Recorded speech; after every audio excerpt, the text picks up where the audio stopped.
আপোনালোকক আজি এটা মই নতুন ঠাই দেখাব ওলাইছোঁ। মানে ঠাইখিনি নতুন নহয়, কিন্তু মোৰ বাবে নতুন। একচুৱেলি আজি মই আহিছিলোঁ আৰ্মি পাব্লিক স্কুলত এটা এক্সাম দিবলৈ। আৰু ভিউটো মোৰ ইমান ভাল লাগিল নহয়, মই এটা ভিডিঅ' নকৰাকৈ নোৱাৰিলোঁ। ৰ'ব, আপোনালোকক মই দেখাই আছোঁ ইয়াৰ ভিউটো। চাওকচোন, ইয়াৰনো মিলিটাৰীবোৰে কেনেকৈ দিনটো ইয়াত স্পেণ্ড কৰে, কেনেকুৱা এটা সুন্দৰ জেগাত থাকিবলৈ পাইছে।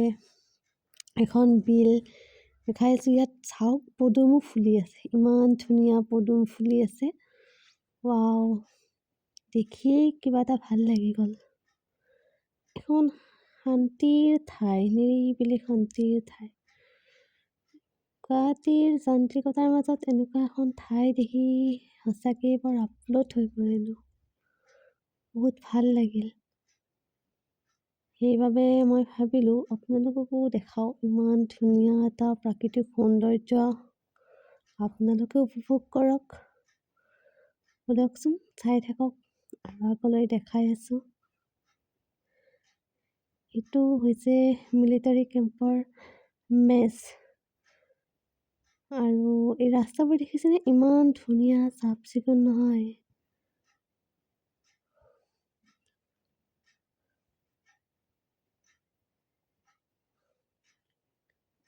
কি সুন্দৰ পৰিৱেশ, ইমান চাফ চিকুণ, ভাল লাগিছে। ঠাণ্ডাৰ দিন, অলপ অলপ কুঁৱলী আছে আৰু ধুনীয়াকৈ ৰ'দটো ওলাইছে। এইটো দেখিছে, হেডকোৱাৰ্টাৰ 51 চাব এৰিয়া। মিলিটাৰীবোৰৰ এইটো হেডকোৱাৰ্টাৰ হয়। আৰু এইটো মেছ, মিলিটাৰীবোৰৰ এইটো মেছ। মই এনেকৈ ভিডিঅ' কৰি থকা দেখি অলপ ভয়ো লাগিছিলে, কিবা ক'ব নেকি দেখা পালে। বাট নাই, তেওঁলোকেও ভাবিছে সৌন্দৰ্য উপভোগ কৰিছে, ইমান ধুনীয়া ঠাই।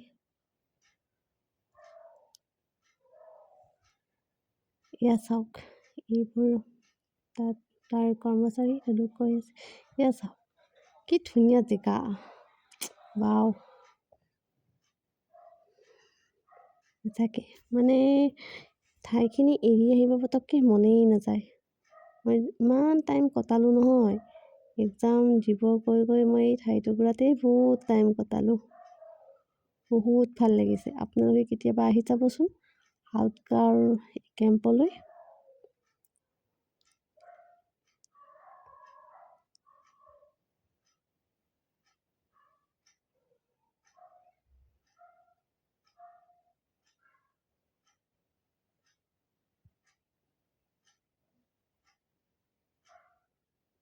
ইমান শান্ত পৰিৱেশ।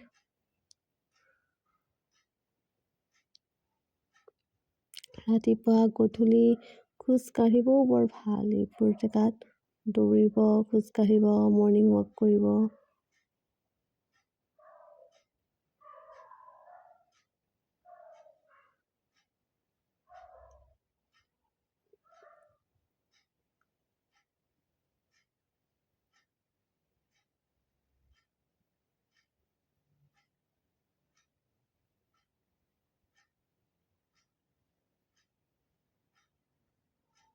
এয়া চাওক, বিলখনৰ মাজতেই, পানীৰ মাজতে এটা মূৰ্তি।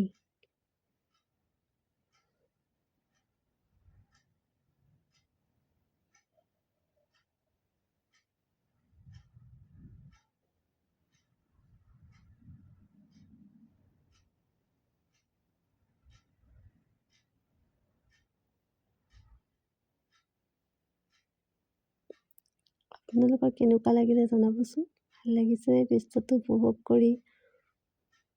মোৰ বহুত ভাল লাগিছে, সেইকাৰণে ভাবিলোঁ আপোনালোককো দেখাওঁ এবাৰ।